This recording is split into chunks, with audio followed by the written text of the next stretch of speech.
Entonces, caramba, se me olvidó, sí. Entonces, dentro de 8 días, mientras vamos conectándonos y demás, para dentro de 8 días, bienvenidos nuevamente a esta clase del día de hoy. Hace 8 días, como ustedes se dieron cuenta, no tuvimos sesión porque estábamos en un break y demás. De aquí en adelante retomamos hasta nuestro final de clase. Hoy tenemos entonces nuestra sesión sobre la epistemología, o sea, sobre ciencia y conocimiento en El Señor de los Anillos y en la obra de Tolkien. Entonces, vamos a tener presente eso. Antes de, digamos, como que de empezar fuertemente, el día de hoy, quiero recordarles para dentro de 8 días cuál va a ser nuestro texto, que quizás es una de las sesiones que a mí personalmente más me gustan, y me gustan porque estoy muy abocado a la filosofía del lenguaje, y por lo tanto lo que nosotros vamos a ver es la filosofía del lenguaje en Tolkien, que va a ser del texto de Peter Kreeft, el de Philosophy of Tolkien, el capítulo número 9, que se llama así, Filosofía del lenguaje.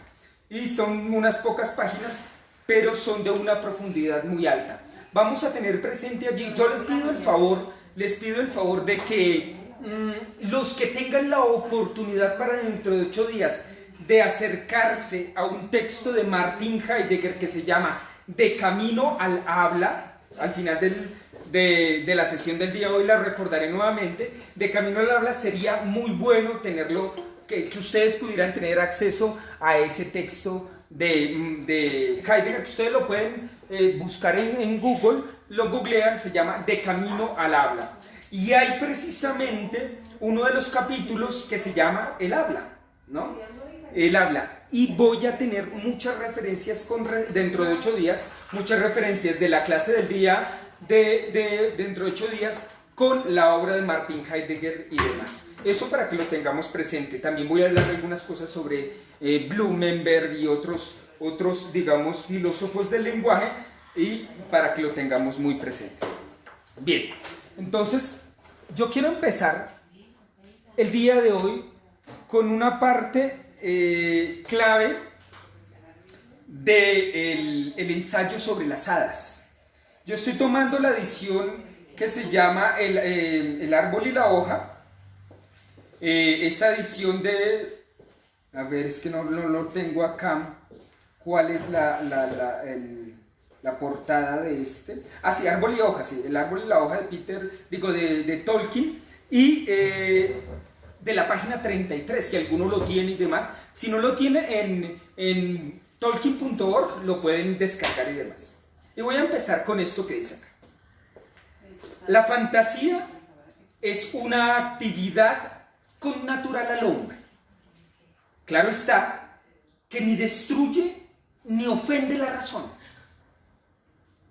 y tampoco inhibe nuestra búsqueda ni empaña nuestra percepción de las verdades científicas.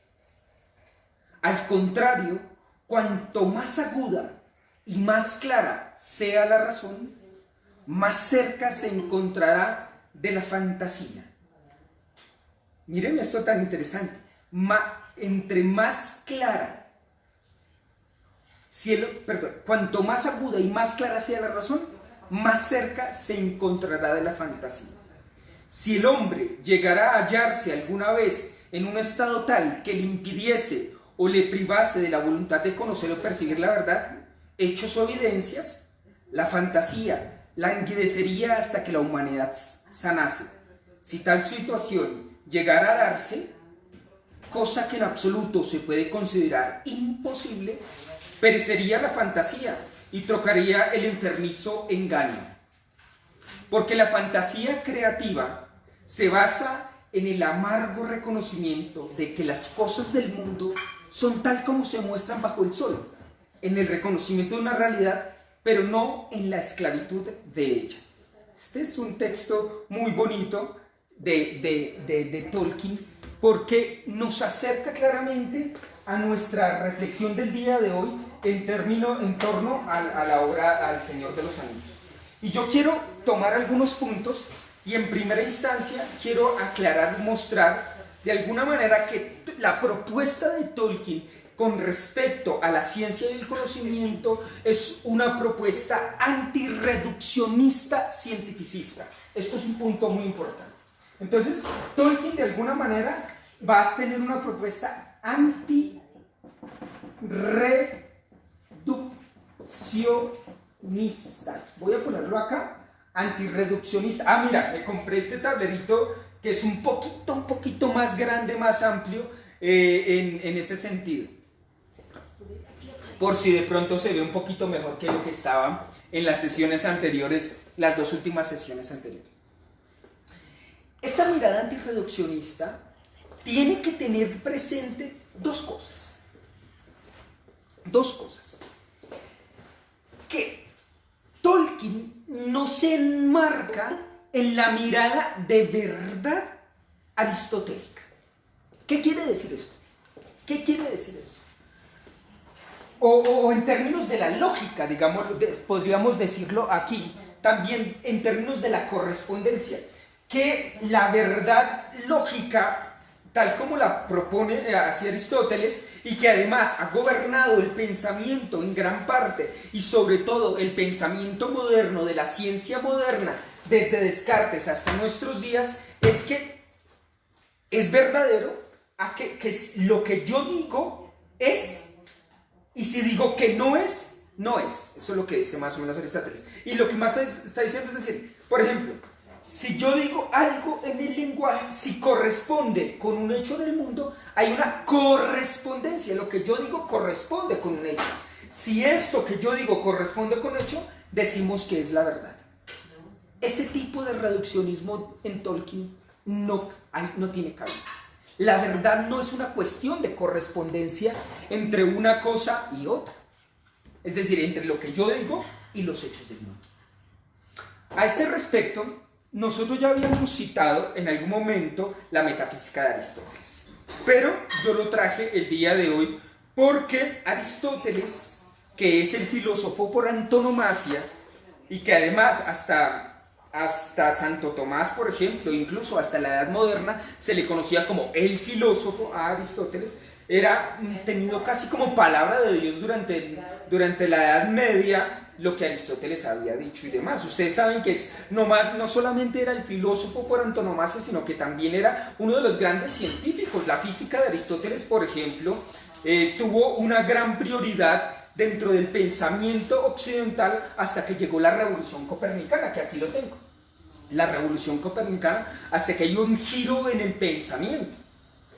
Esto es muy interesante, porque la propuesta con respecto a la ciencia y el conocimiento no es una propuesta negativa desde el punto de vista tolkieniano, ni mucho menos. Lo que está mostrando Tolkien en su obra es que la ciencia y el conocimiento no pueden reducirse a una cuestión empírica de las sensaciones.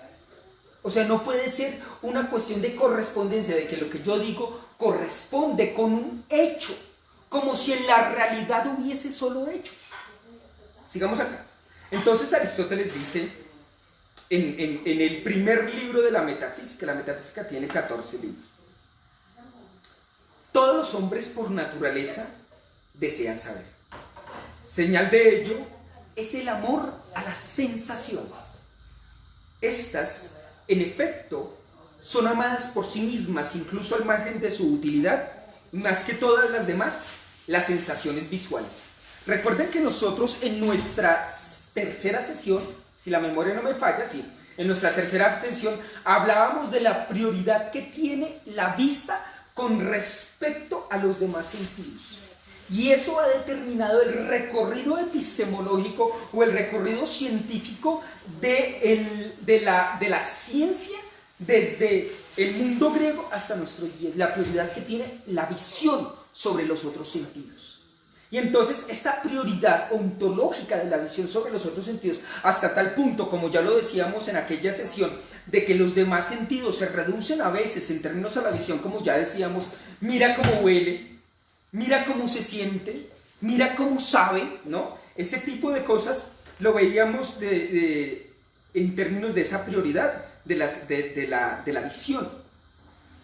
Y es que es no solo en el orden a la acción, sino cuando no vamos a actuar, preferimos la visión a todas las demás sensaciones. La razón estriba en que la visión es de las sensaciones la que más nos hace conocer y muestra múltiples diferencias. Aquí podemos hacer una distinción fundamental entre la visión física y la visión del alma. Y esto es muy importante que lo tengamos presente. ¿Y por qué es tan presente? Porque Aristóteles definió al ser humano como animal racional. Eso ya lo sabemos, y hasta el sol de hoy todavía tenemos esa mirada de que el ser humano es un animal racional. Un zoon, logón, ejón, ¿no? Un animal racional que habla. Un animal racional. Esto quedó muy feo. Animal racional. ¿Cuál es el problema de eso? Y esta es una mirada, digamos, muy de cómo yo comprendo la obra de Tolkien. Evidentemente esta es mi percepción, pero también es algo que yo he entendido, que me parece que también ya Aristóteles, al haber dicho que el ser humano es un animal racional, dejó por fuera en esa definición del hombre muchos elementos que en el ser humano no son siquiera racionales. Es decir, en el hombre el ser humano no es solamente un animal racional. Esto es un punto muy importante para poder comprender las apuestas epistemológicas, las apuestas de conocimiento y la mirada de Tolkien, que además está relacionada muy bellamente con la cuestión de la fantasía, que ahorita nuevamente voy a releer ese texto con el cual empezábamos el día de hoy. Y esta mirada es que hay realidades que no sé, que son, ya lo habíamos dicho varias veces, o infrarracionales o suprarracionales. Los maestros de la sospecha a ese respecto, como por ejemplo Freud, ha mostrado que hay instancias inconscientes, o ha hecho ver esas realidades. Hay instancias inconscientes en el hombre, pero no solamente instancias inconscientes, sino que en términos de la conciencia no es solamente una cuestión racional. El ser humano no es solamente un animal racional, el ser humano también es un animal trascendente, es un animal espiritual, es un animal intuitivo, si ustedes quieren decir animal, por la cuestión biológica, ¿no? El ser humano tiene unas instancias divinas en sí mismo. De ahí la propuesta de Tolkien de la subcreación. El ser humano no se puede reducir a simplemente un conocimiento de la realidad fáctica.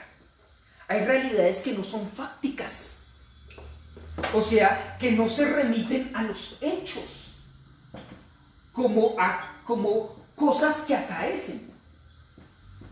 Ay, a mí se me olvidó aquí poner, y fue un error craso, pero lo voy a poner acá, porque yo también quiero hablar un poquito de Wittgenstein.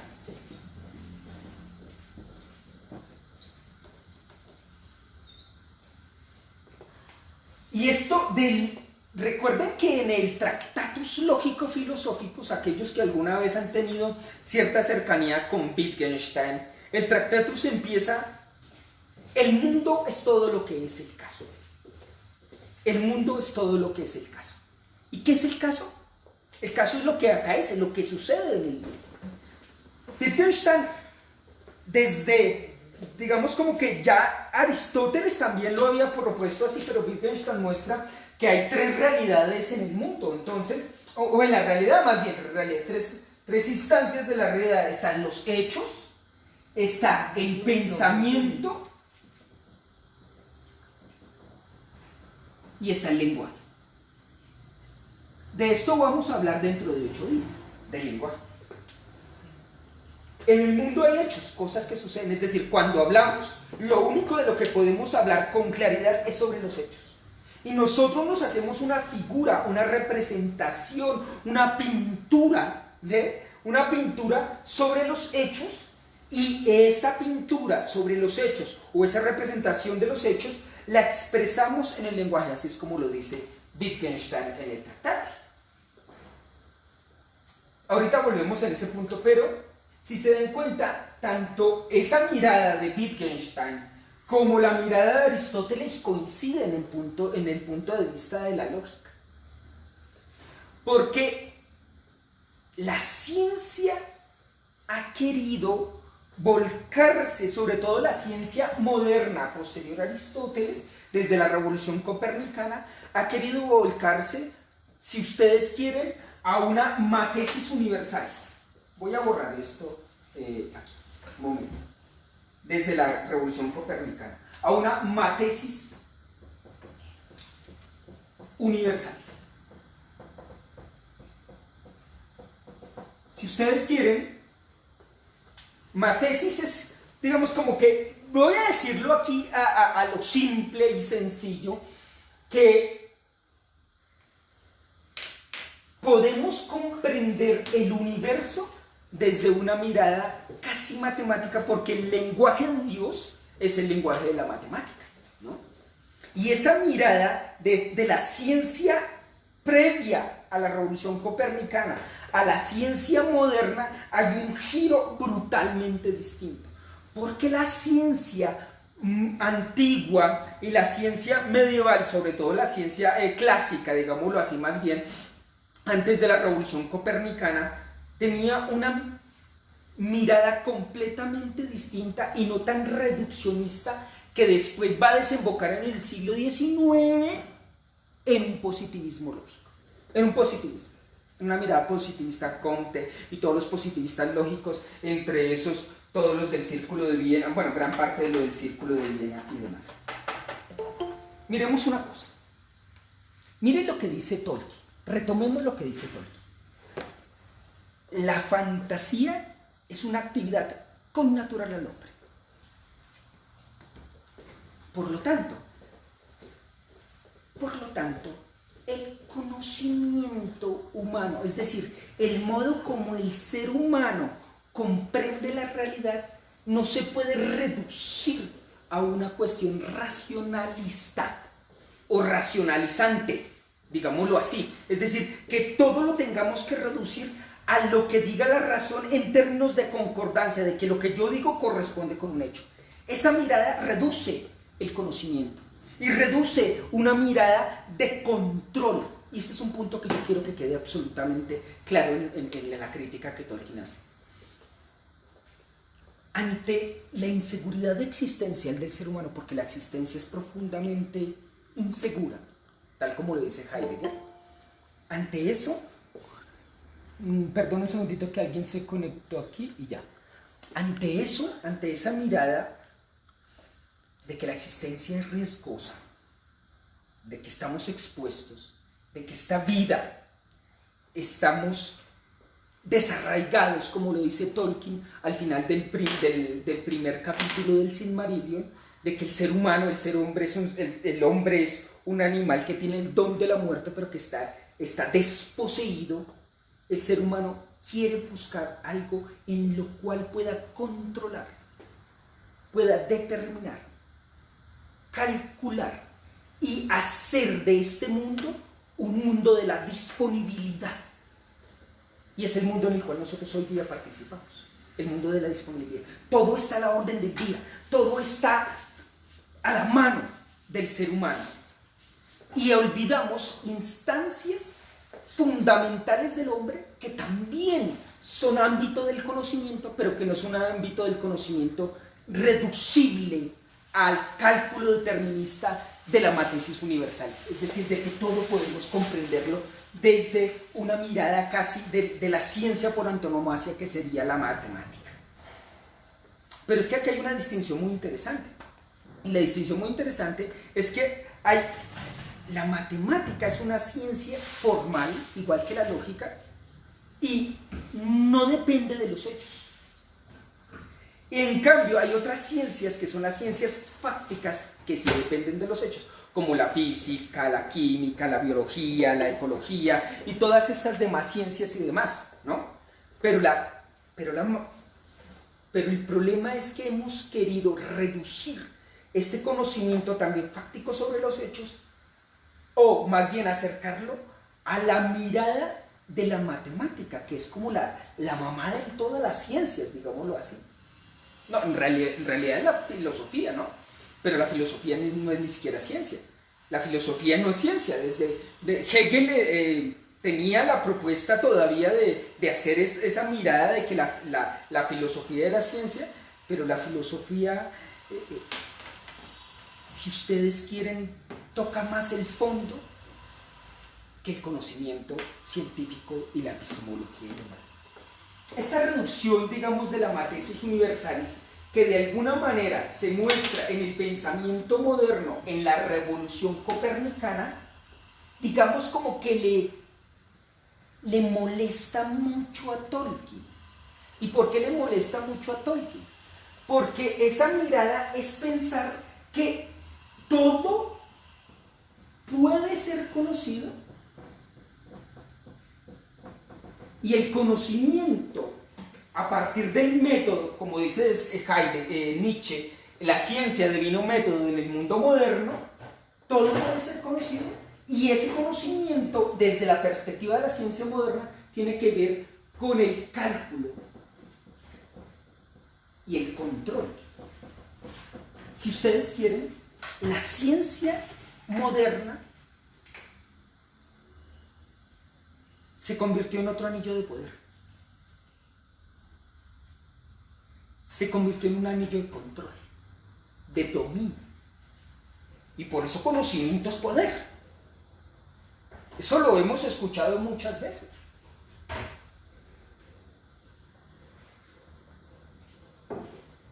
Y por eso el diálogo que tiene Gandalf con Saruman en este punto es de vital importancia. Miren lo que pasa. Ustedes recuerdan que en el concilio de Elrond, cuando estamos hablando desde el libro, no desde la película. Sin embargo, yo a los que no hayan leído los libros, sí les remito, es el libro número 2 de la Comunidad del Anillo, y vamos al capítulo número 2 que se llama El Concilio de Elrond. Más o menos, debe ser más o menos, sí, casi el centro de ese capítulo. Es bien interesante que sea el centro, ¿no?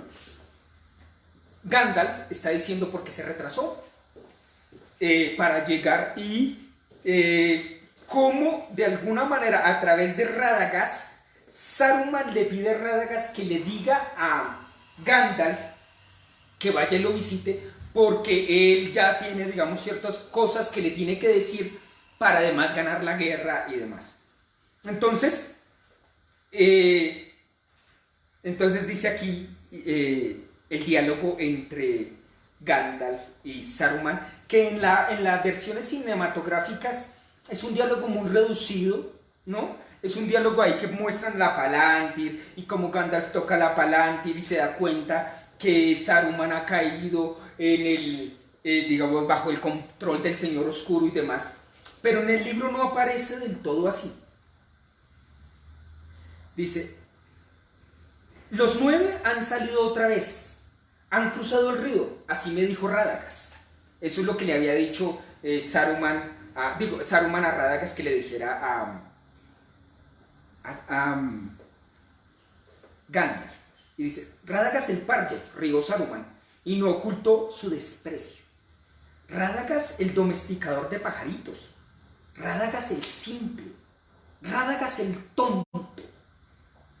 Sin embargo, la inteligencia le alcanzó para interpretar el papel que yo le asigné.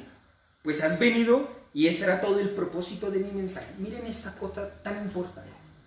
Miren que de alguna manera Saruman se ha entronado en una mirada cientificista moderna, de alguna manera contemporánea. Es decir, que los únicos conocimientos que valen son los conocimientos académicos, son los conocimientos que están evaluados, que están en revistas, que están en libros, que están publicados, que aparecen, que se dan en las universidades, que se dan en los congresos y demás. Esto es una mirada muy pobre del conocimiento. Cuando el conocimiento es un mar mucho más amplio que simplemente lo que aparezcan en los libros académicos y demás, en lo que se dicen en los congresos, en lo que dicen los científicos, en lo que dicen los neurofisiólogos o en lo que dicen los físicos o en lo que dicen los físicos especulativos y demás.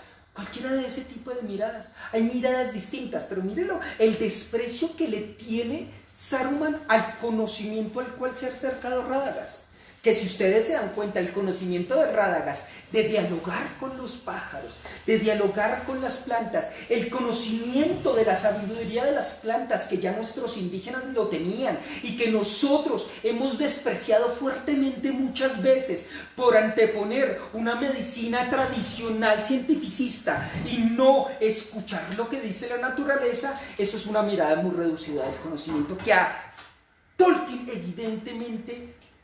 Aquí en Colombia a veces dicen esta expresión, le pudre, o sea, le molesta totalmente, porque es una reducción sobre los hechos, y en el mundo no solamente hay hechos, en el mundo hay otras cosas que no son solamente hechos, y además hechos determinados, calculados y perfectamente medidos. Miren una cosa, medir, calcular, determinar, conceptualizar, encajonar.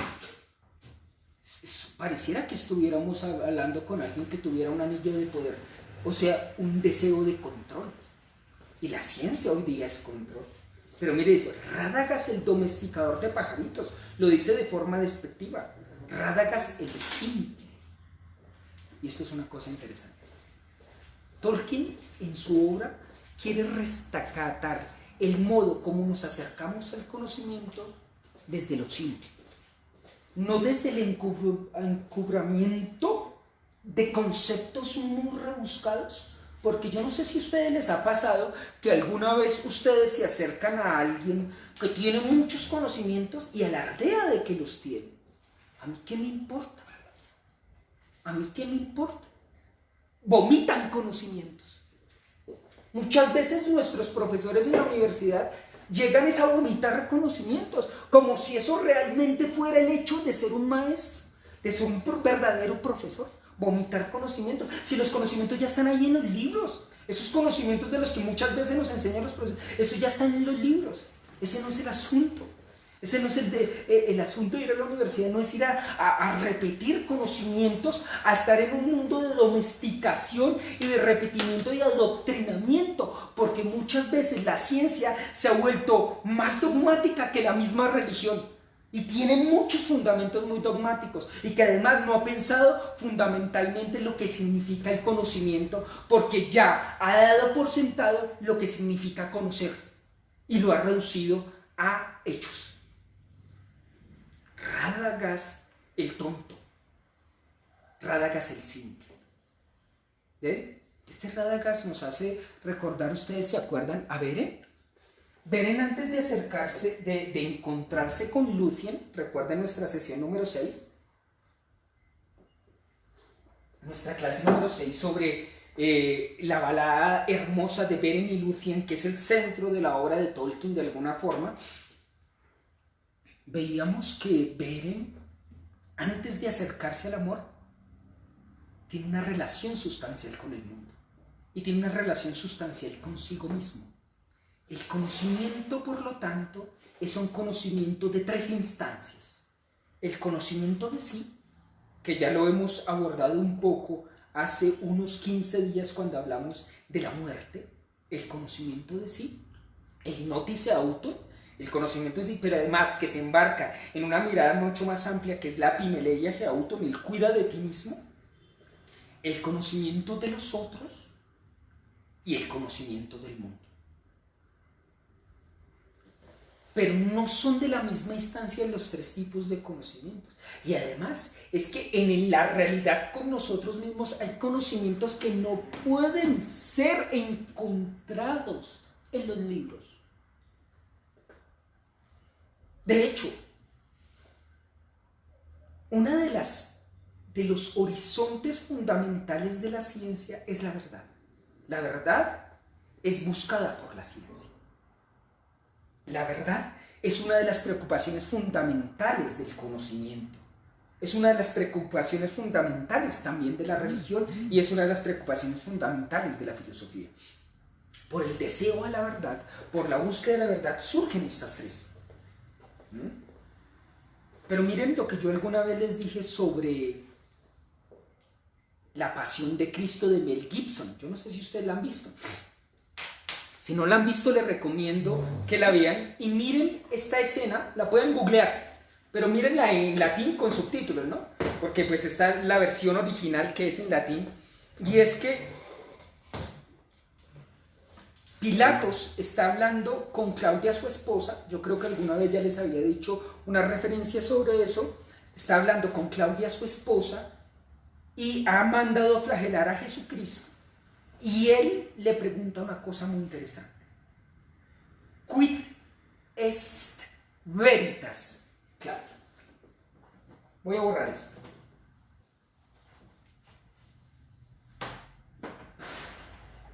Que no se me caiga mi tablero nuevo. Quid est veritas?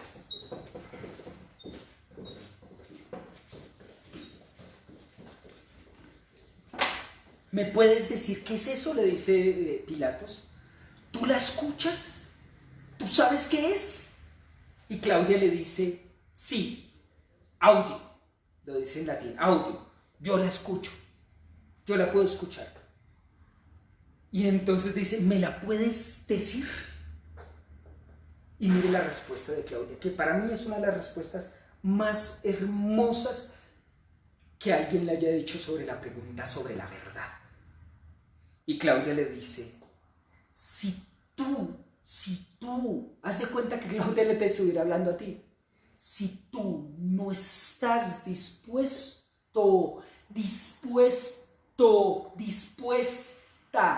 a escucharla, nemo tibi dicere potest. Nadie te la puede decir. Nadie te puede decir qué es la verdad. Si alguna vez alguien te dice, ¿esto es la verdad?, eso no es la verdad. La verdad es una acción de descubrir y de ir caminando mientras vamos del camino. O sea que nunca se nos va a mostrar cómo está la verdad total. Ese es el engaño del reduccionismo cientificista, que nos está llevando a una reducción de que esto es la verdad. O sea que porque ellos lo dijeron y porque coincide con las reglas de la lógica y porque hay una coincidencia en que lo que yo digo, hay un hecho que se corrobora con lo que yo estoy diciendo, entonces esa es la verdad. Popper a este respecto dice una cosa bien interesante. Entonces, ahorita vuelvo a un momentico aquí a Descartes, pero voy a hablar de Popper, que es un filósofo que muere creo que en el año 1994 y que hacía parte del Círculo de Viena. Y Popper, en un texto que se llama Conjeturas y Refutaciones, que si la memoria no me falla fue escrito a finales de los años 30, dice una cosa bien interesante. Él quiere poner un criterio, algo que me permita distinguir entre lo que es la ciencia y lo que es la pseudociencia. Y lo que él llama pseudociencia es toda la parte de la metafísica, de la filosofía, digamos, especulativa, ética y demás, y de toda la cuestión ontológica y demás, y de lo que podemos llamar ciencia en cuanto tal. Y él quiere tener ese criterio. Pero miren una cosa, él hace aquí una referencia muy bella, a una crítica muy bella a Marx, a Adler, y ahora no recuerdo, y a Freud, a Adler, al psicoanálisis de Adler, al psicoanálisis de Freud y al de Marx. Y dice una cosa, es que basta que un marxista se ponga las gafas del marxismo para que solamente coja un periódico y empiece a ver en el periódico luchas de clases sociales. Y no solamente en lo que dice el periódico, sino sobre todo en lo que no dice. Estoy citando de memoria. Estoy citando de memoria en este momento. De esta obra de Popper, de Conjeturas y Refutaciones. Ojo con las gafas que tú te pongas.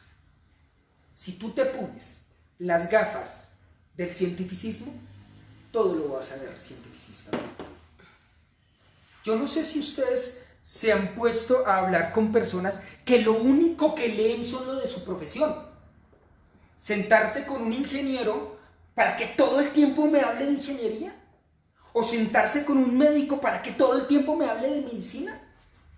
Está reduciendo mucho su capacidad de conocimiento.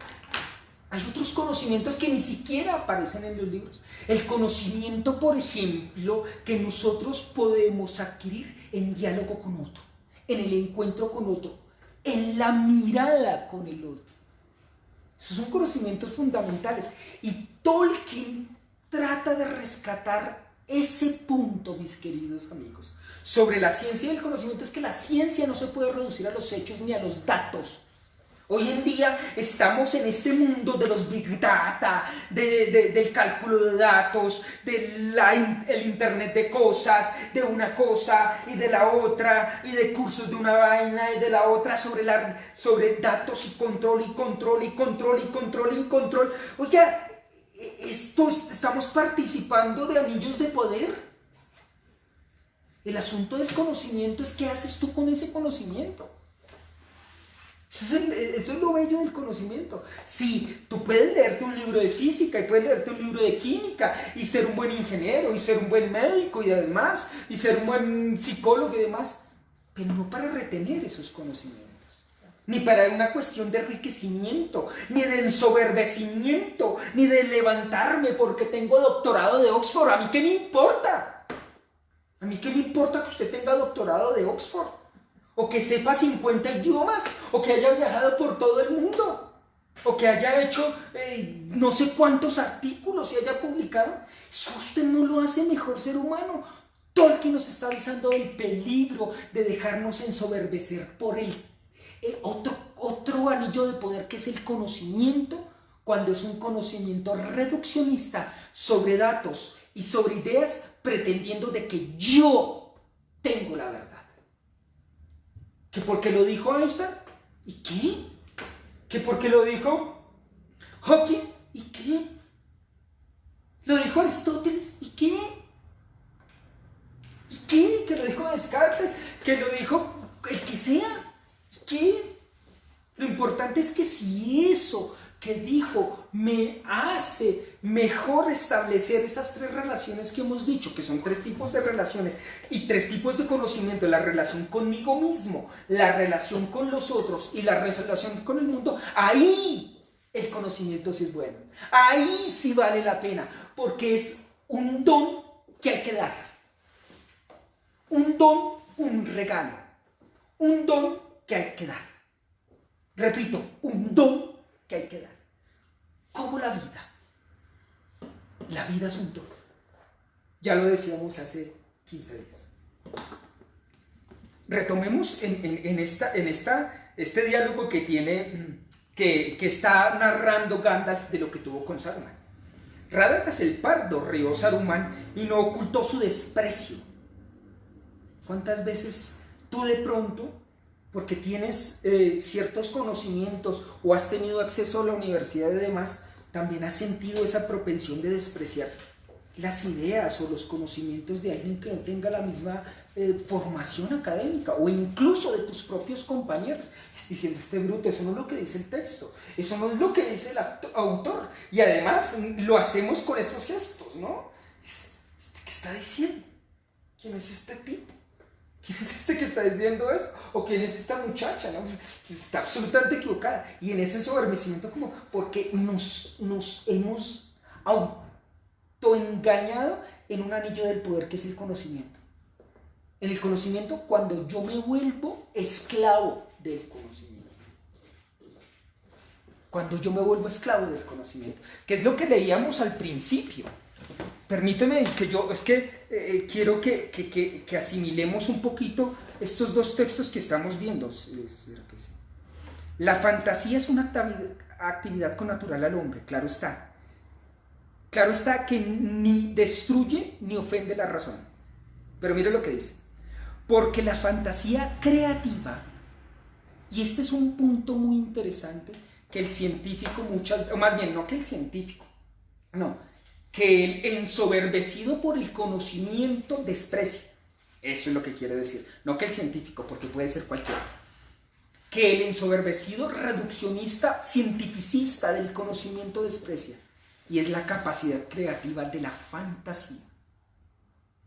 Nosotros estamos teniendo todo un curso a lo largo de un semestre sobre una creación desde la fantasía.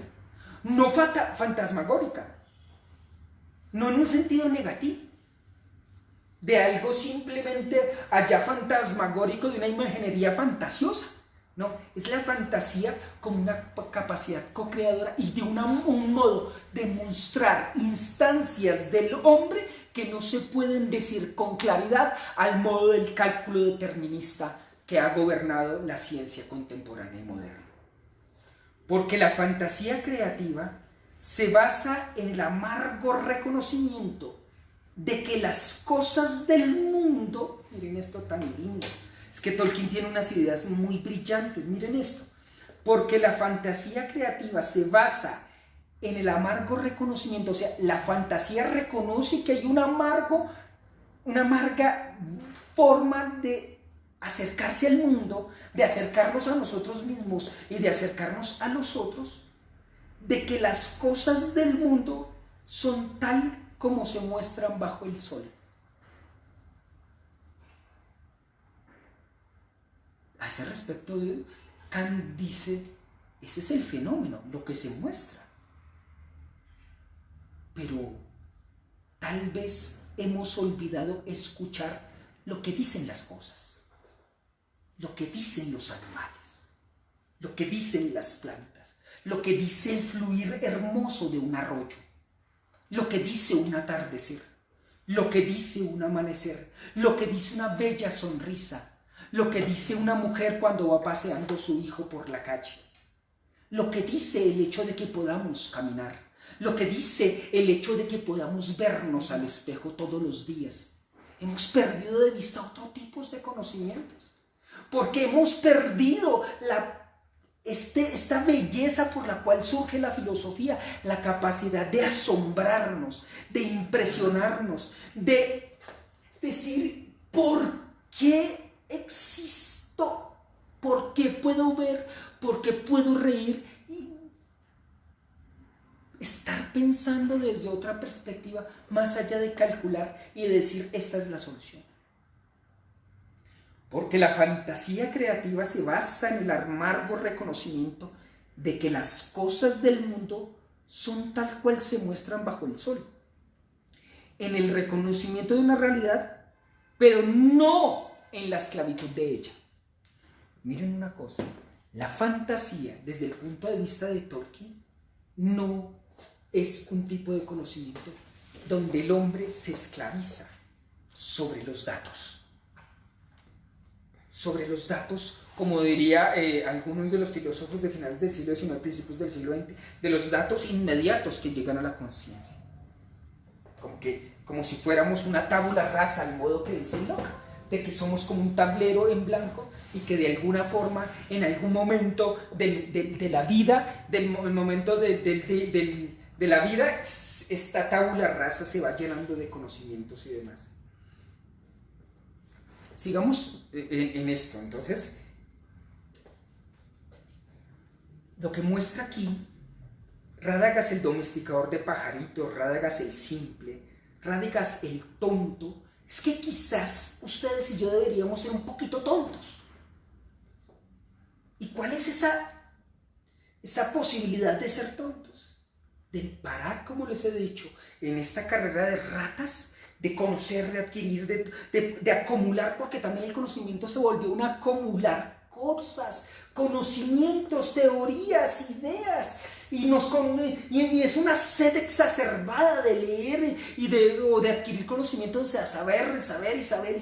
Ahora ya no es la cuestión de leer libros, ahora es el de saber de datos de las redes sociales, lo que dice Twitter, lo que dice Facebook, lo que dice el Instagram, como le digo yo, el Instagram, o lo que dice tal, no, ya tenemos otro tipo de basura que a veces nos dejamos meter a nosotros mismos, y a veces los conocimientos, muchos conocimientos son innecesarios en términos de acumulación. Si usted quiere saber, ya está el internet y puede tener ahí el conocimiento. Esos son los conocimientos fundamentales.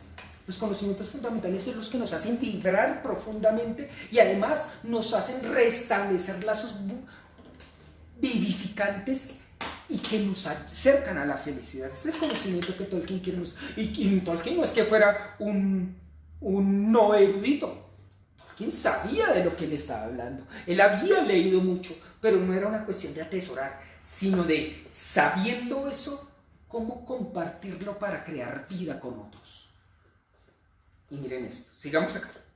Sin embargo, la inteligencia la casó para interpretar el papel que yo le asigné, pues ha venido y ese era todo el propósito de mi mensaje. Y aquí te quedarás, Gandalf el Gris, y descansarás de tus viajes, pues yo soy Saruman el Sabio, Saruman el Hacedor de Anillos, Saruman el Multicolor. Esto es muy lindo. Esto es uno de los puntos más importantes, filosóficamente hablando, de la obra de Tolkien. Este diálogo, se lo recomiendo, de esta edición, que es la edición de...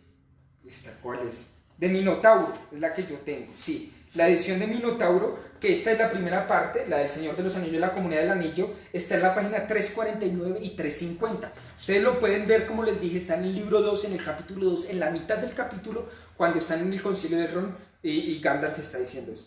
Saruman el Multicolor, eso no aparece en las versiones cinematográficas, pero tiene una cosa muy interesante. Y es que ante la pureza de Saruman el Blanco, él se volvió Saruman el Multicolor. Perdió su unidad y quería brillar, aparecer, mostrarse, que fuera visto, que fuera reconocido. Y muchas veces el conocimiento nos puede llevar a eso. El conocimiento es algo divino, pero cuando se da y no se acumula, cuando se comparte y no se atesora, cuando es una cuestión de creación y no de dominio y de control, cuando el conocimiento se entrona en dominio y en control, en que todo lo puedo reducir desde unas categorías y de unos conceptos, perdemos de vista el conocimiento verdadero. Y dejamos de escuchar. Quid es veritas, Claudia. ¿Qué es la verdad, Claudia? ¿Me la puedes decir? ¿Tú la escuchas? Y Claudia le dice, sí, audio, yo la escucho. Audio, yo la escucho. Hay que escuchar. Y ese es el problema fundamental de la ciencia moderna actual. Que perdimos de vista el escuchar. Ya no escuchamos. Ya ni nos escuchamos, ni escuchamos a los otros. Simplemente oímos, acumulamos, atesoramos. Anillo de poder. Del Saruman blanco es muy sencillo caer al Saruman multicolor. Y sigamos acá. Lo miré entonces, dice Gandalf, y vi que sus ropas, que habían parecido blancas, no lo eran, pues estaban tejidas con todos los colores, y cuando él se movía, las ropas refulgían como irisadas, confundiendo la vista. Me gusta el blanco, le dije. El blanco, se mofó Saruman. Este es punto claro. El blanco, dice Saruman, está bien para el principio. La ropa blanca puede teñirse. La página blanca pueden cubrirlas las letras. Puede cubrirlas las letras. La luz blanca puede quebrarse. Pero miren la respuesta de Gandalf. Y entonces ya no es blanca, dije. Y aquel que quiebra algo para averiguar qué es, esto es tan lindo, aquel que quiebra algo, que rompe algo por su deseo de saber qué es, y por eso tiene que quebrarlo, o fracturarlo, o dividirlo, ha abandonado el camino de la sabiduría. Si para conocer debemos quebrar, no tiene sentido. Si para conocer debemos pasar por encima del otro, no tiene sentido. Si para conocer tengo que imponer mi punto de vista, perdiendo de vista la escucha y el diálogo con el otro, no tiene sentido. Nos volvemos multicolor. Nos volvemos esa posibilidad de aparecer y de envalentonamiento. Saruman era el que más conocía de todas las cosas y todos los asuntos sobre las artes oscuras. Mire lo que dice un poco cuando está Gandalf dialogando con Frodo, todavía cuando están en la comarca. ¿Quién es ese?, le pregunta Frodo a Gandalf acerca de Saruman. Y Gandalf respondió: los hobbits no le interesan, ni le interesaron. Aunque es un grande entre los sabios, el jefe de mi orden, el principal del concilio, tiene profundos conocimientos y un orgullo que ha crecido a la par y se toma mal cualquier intrusión. Ha estudiado mucho las ciencias de los anillos de los elfos y ha buscado largo tiempo los secretos perdidos de la fabricación de los anillos. Pero cuando se batió el asunto en el concilio, lo que accedió a revelarnos casi borró del todo mis temores. ¿Ve? Miren esto tan bonito. A veces, el deseo exacerbado por conocer es un deseo exacerbado por poseer, es un deseo exacerbado por seguridad.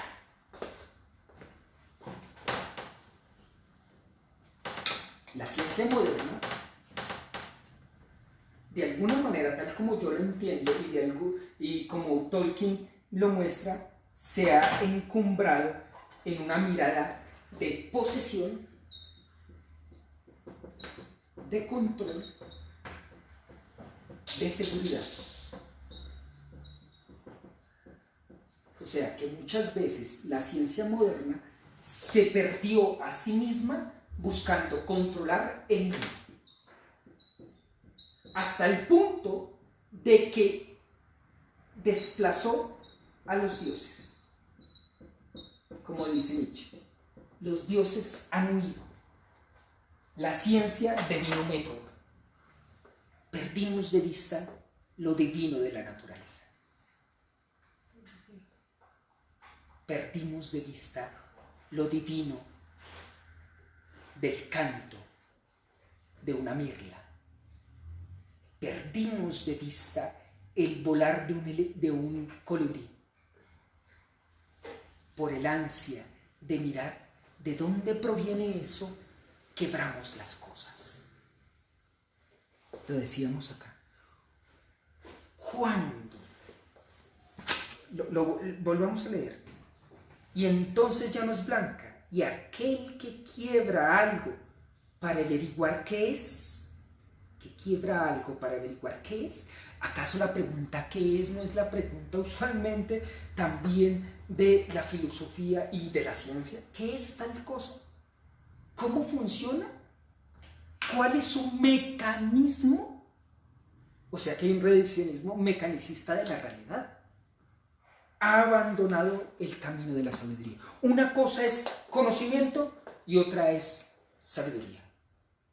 El conocimiento es el conocimiento de la realidad, de las cosas físicas, materiales, o de más bien de este mundo, de lo que hemos llamado útil. Pero sabiduría es cómo cuidar de estas cosas, usarlas sí, pero sin destruirlas ni aniquilarlas en beneficio de nuestro ensoberbecimiento y empoderamiento para un ideal que en el mundo moderno hemos llamado progreso.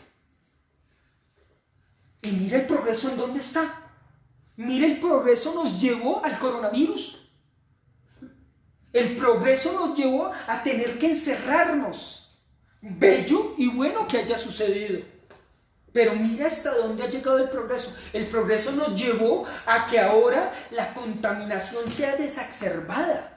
El progreso cientificista, mecanicista, sí, nos ha ayudado mucho en términos de enfermedades y demás. Además, el progreso nos ha permitido esta clase. Fantástico, porque es muy positivo y muy bueno. Pero el problema es cuando por el deseo de tener estos medios desquebrajamos, rompemos la realidad. Y la realidad está quebrada. Hace 15 días hablábamos de que ante la muerte y ante el tiempo experimentamos el quiebre de la existencia. Y ese quiebre de la existencia ahora lo hemos exteriorizado en quebrar la realidad.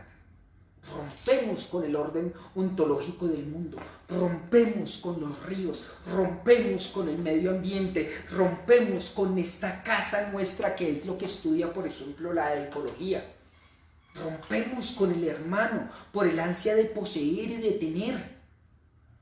Traicionamos, mentimos, aparecemos, a veces, muchas veces nos convertimos en Saruman multicolor. En Saruman multicolor es en el hacia el ansia de poseer, y por eso hemos perdido de vista lo divino de la naturaleza, lo divino de las plantas, lo divino del hecho de podernos comunicar. Hay una ciencia que es de la lingüística, pero la ciencia lingüística redujo en sintaxis, pragmática, en semántica y otro tipo de cosas, algo divino como en la palabra, que lo vamos a ver dentro de 8 días precisamente. Porque no hay nada más divino en el ser humano que la palabra. La palabra. Y sin embargo, cuando la palabra solamente se vuelve una categoría de nombrar cosas para determinarlas y calcularlas en términos de conceptos bien establecidos, para llegar a través del método, poner un análisis y establecer una solución, la palabra perdió su sentido. O sea, es una palabra caída. Perdió de vista lo divino de la palabra. Se perdió de vista lo divino de la palabra.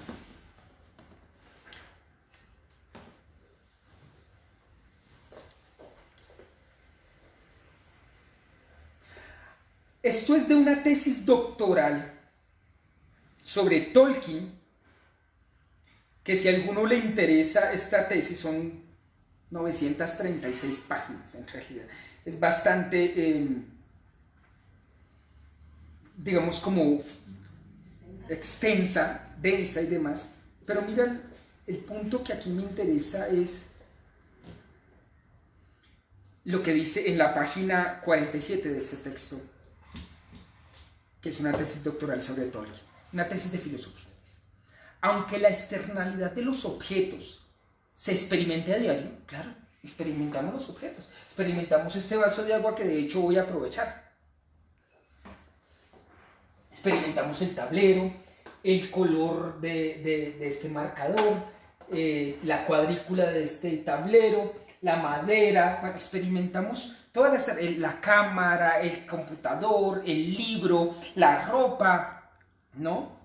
Aunque la externalidad de los objetos se experimente a diario, palpable mediante los sentidos, también es de sentido común que ver es creer.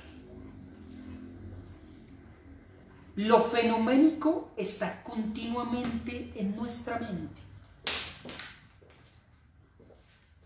Yo a mis estudiantes de ingeniería, cuando les doy epistemología de la ingeniería, o a mis estudiantes cuando les doy epistemología en otras clases, como por ejemplo a los que estudian filosofía y teología, que les he dado también la clase de epistemología, yo les hago esta pregunta: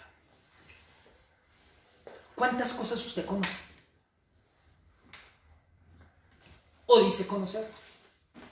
Entonces me empiezan, dígame cosas que usted conozca. Entonces me empiezan a decir una cosa y otra, y conocimientos y datos de física, de química, de biología, de matemáticas, de toda la cantidad de cosas que pueden, de psicología, de lo que sea que sepan y demás.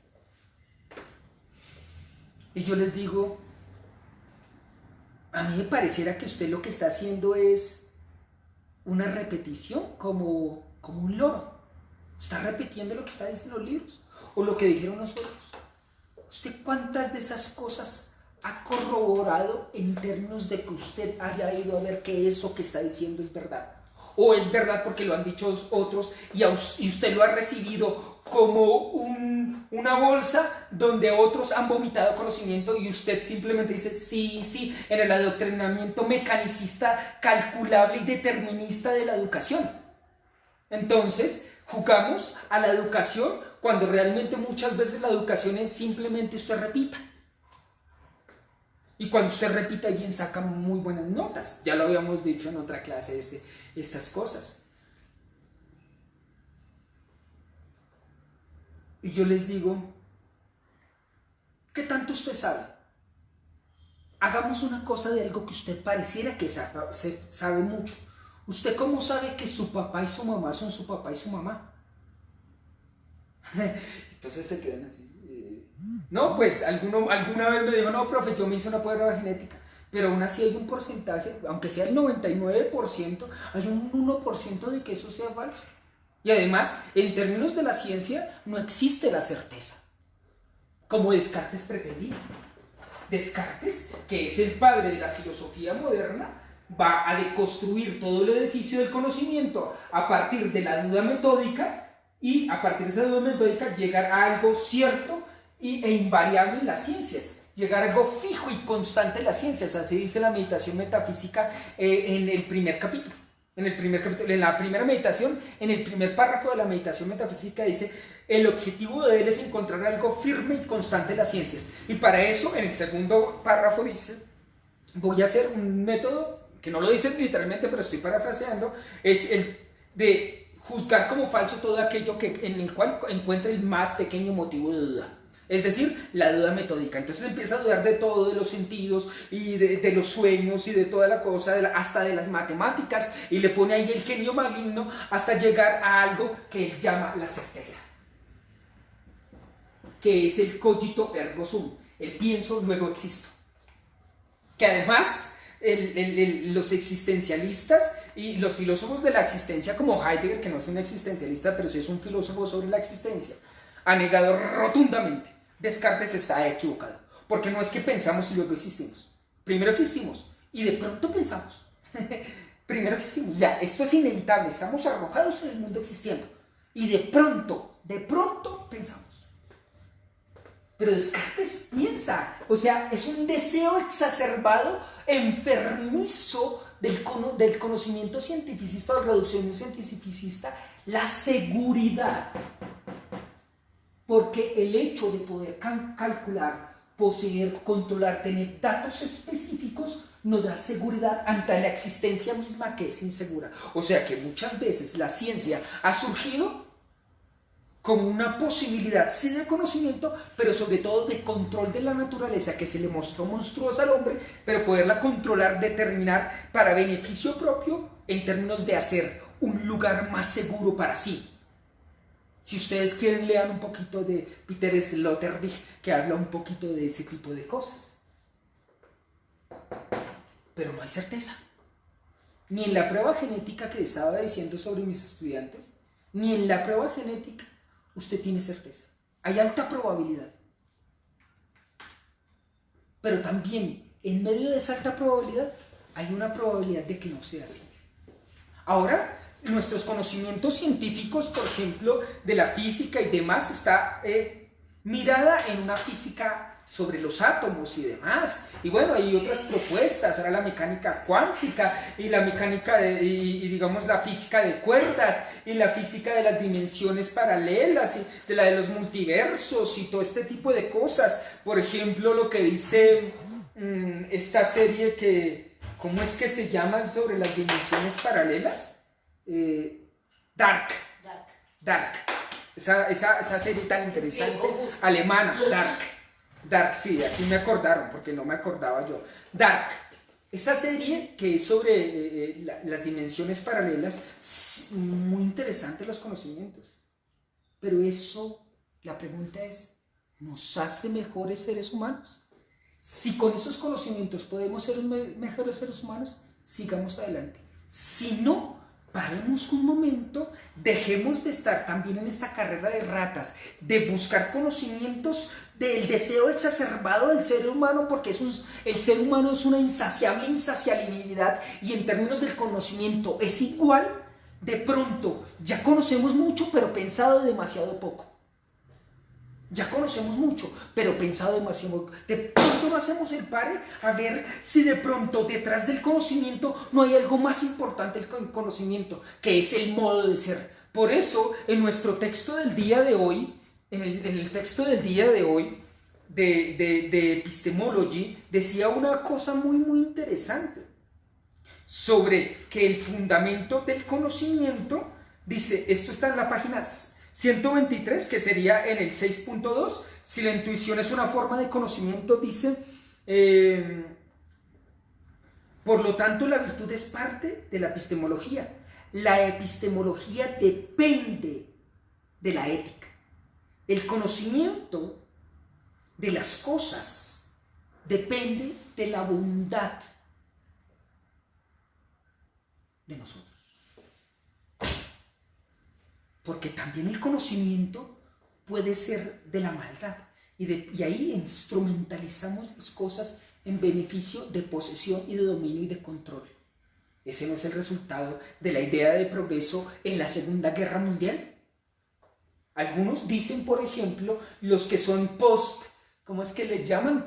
El posmodernismo. Los posmodernistas dicen que el proyecto ilustrado de la ilustración del conocimiento y de la razón, donde la razón pretendía que ella podía guiarse por sí misma al ser la luz natural, podía buscar los límites del conocimiento Kant, ¿no? Entre el cual, ¿qué es lo que podemos conocer? Lo que podemos conocer es el fenómeno, dice Kant, y hay cosas que no podemos conocer, pero sí pensar, como el noúmeno, como las ideas trascendentales de el alma, el mundo y Dios, alma y mundo, el alma como ese postulado trascendental de las experiencias internas, el mundo como ese postulado trascendental de las experiencias externas del conocimiento y demás, y Dios como la unidad total de lo interno y externo, ¿no? Pero Kant le da posibilidad, digamos, él le pone esos límites y demás,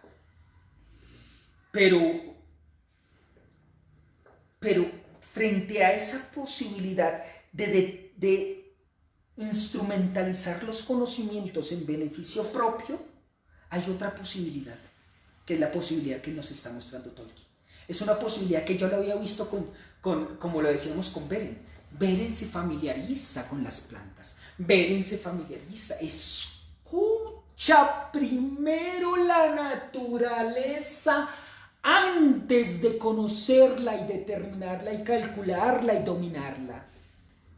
Antes de eso hay que escuchar. Audio, le decía Claudia. Yo la escucho, pero si tú no estás abierto, no tienes una disposición existencial de abrirte, vas a seguir repitiendo como un loro conocimientos. Vas a seguir repitiendo como un loro ideas.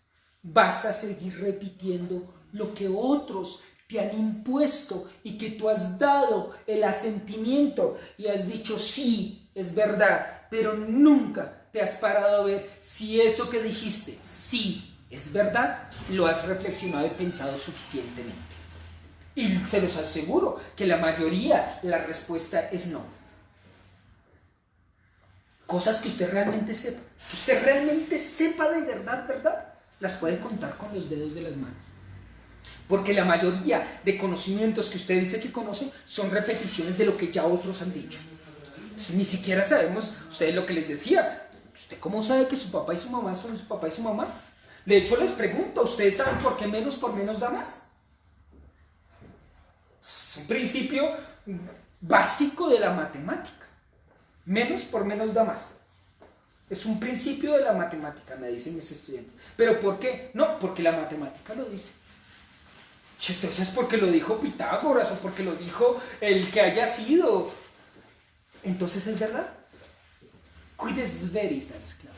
Si el conocimiento es una búsqueda de la verdad, tendremos que mirar qué tipo de verdad es la que nosotros queremos buscar. Si es una verdad en términos de dominio y de cálculo determinista, pues es muy fácil. La idea del progreso nos ha llevado, mira, a crear edificios, a llegar a la luna, a hacer una cosa, y eso no es malo, eso es profundamente bello y profundamente bueno. El problema es cuando eso se muestra como la única posibilidad que nosotros tenemos en términos de lo que nosotros decimos que es verdad. De lo que es verdad. Y esto es un punto bien interesante. Alguien aquí se salió y vuelve a entrar aquí en la idea del mundo moderno. Es una idea desde Descartes, sobre todo, buscando la certeza, y es que redujo el mundo, que no es el ser humano, o sea, no el ser humano, lo redujo a una res extensa. Y pensó esa res extensa, esta cosa corpórea, esta cosa extensa, como un mecanismo. Y hasta hoy, muchas veces, hemos entendido el cuerpo, y el médico muchas veces trata el cuerpo como una cosa. ¿Ve? Y no escucha el cuerpo. Perdió de vista la medicina el hecho de que más que una ciencia es un arte, es la terapia, es el cuidar, es el cuidar, es el cuidar. Ya en el juramento que toman desde hace miles de años los médicos está dado eso, el juramento hipocrático, cuidar. Y hemos perdido de vista que ante la exacerbación de conocimientos mecanicistas del cuerpo, hemos reducido el cuerpo humano simplemente a una cosa física mecanicista al modo de un reloj, y pensamos que el cuerpo se comporta como un reloj. Cuando muchas veces, ya lo sabemos perfectamente, que muchas de las enfermedades son resultados emocionales, existenciales, y que lo que, como lo mostramos, es una proxemia, una manifestación inconsciente del cuerpo, si lo vemos desde el punto de vista freudiano, o es una somatización de algo que nos aqueja, porque el problema que nos aqueja es nuestro modo de ser. O sea, que detrás del conocimiento está el modo de ser, está el ethos. ¿Cómo me acerco al conocimiento? ¿Con qué deseos, con qué fines me acerco al conocimiento? Si es para ensoberbecerme, terminamos en un Saruman.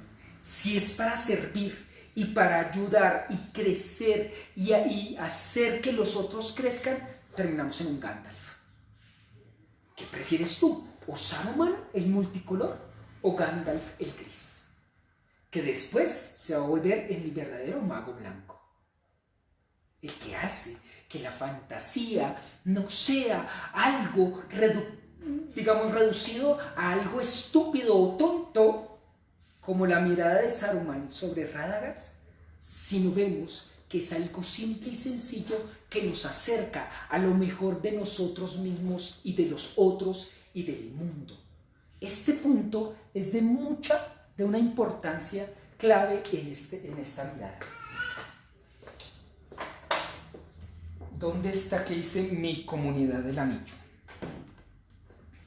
En la comunidad del anillo, entonces, estábamos leyendo ahí, estaba hablando Gandalf con Frodo, dice, ha estudiado mucho la ciencia de los anillos de los elfos y ha buscado largo tiempo los secretos perdidos de la fabricación de los anillos. En el texto del día de hoy dice, ¿es bueno conocerlo todo?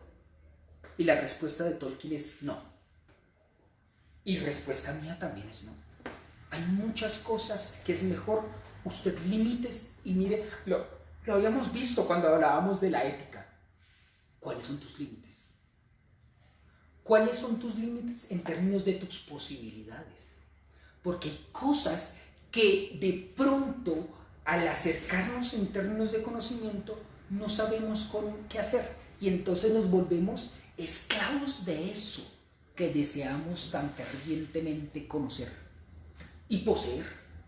Recuerden que Smigol se volvió precisamente esclavo de eso que le mostraba el anillo de poder, y además que el anillo de poder lo controlaba de acuerdo con sus deseos.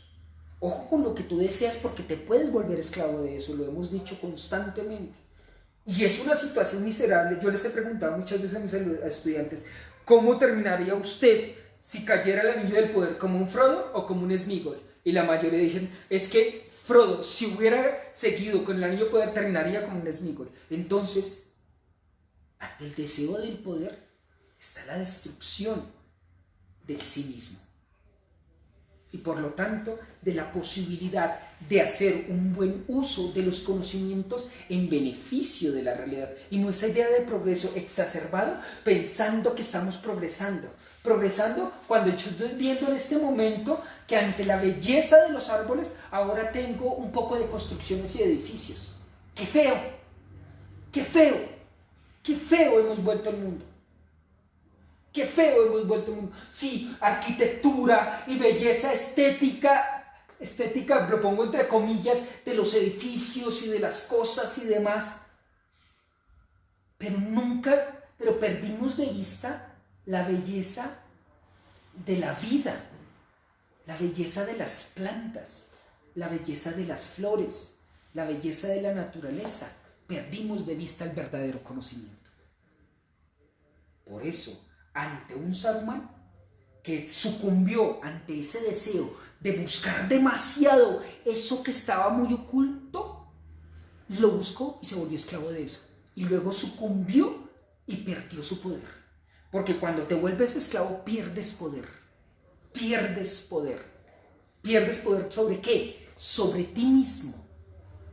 Porque el poder que nos da el anillo del poder es un poder sobre los otros, pero perdiendo automáticamente el poder sobre ti. Tú te volviste esclavo, ya no tienes poder sobre ti.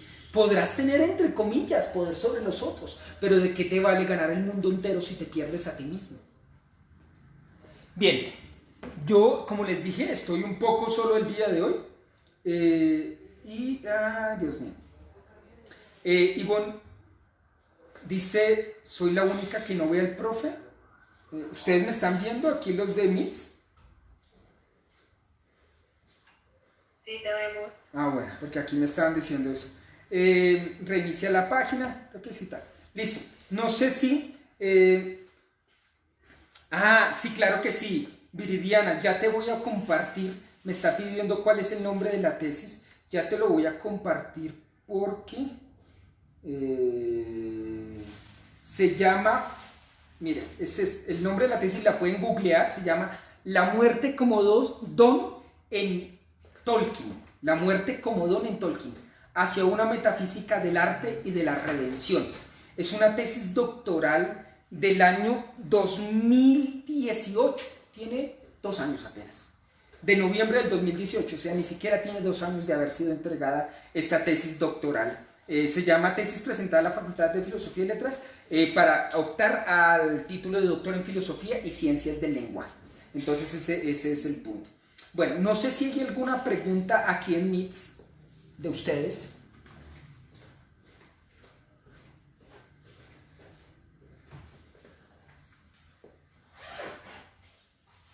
Voy a mirar aquí, voy a salir un momentico para mirar si hay alguna cuestión en Facebook. Dice aquí, a ver, yo miro. Sí, aquí saludan, buenas tardes, etc.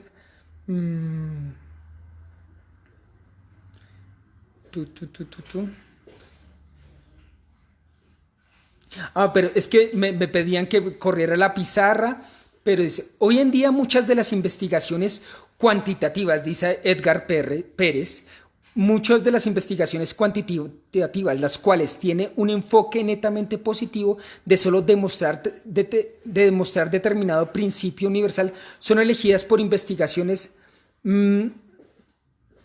me perdí. Estos son hechos precisamente... Ay, Dios mío, me perdí.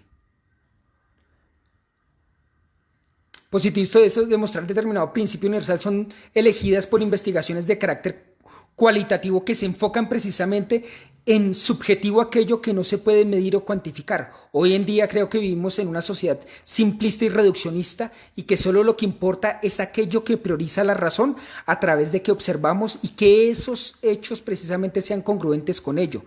Hemos dejado la riqueza de la interpretación por la limitada demostración. ¡Qué padre!, dice. Claro que sí.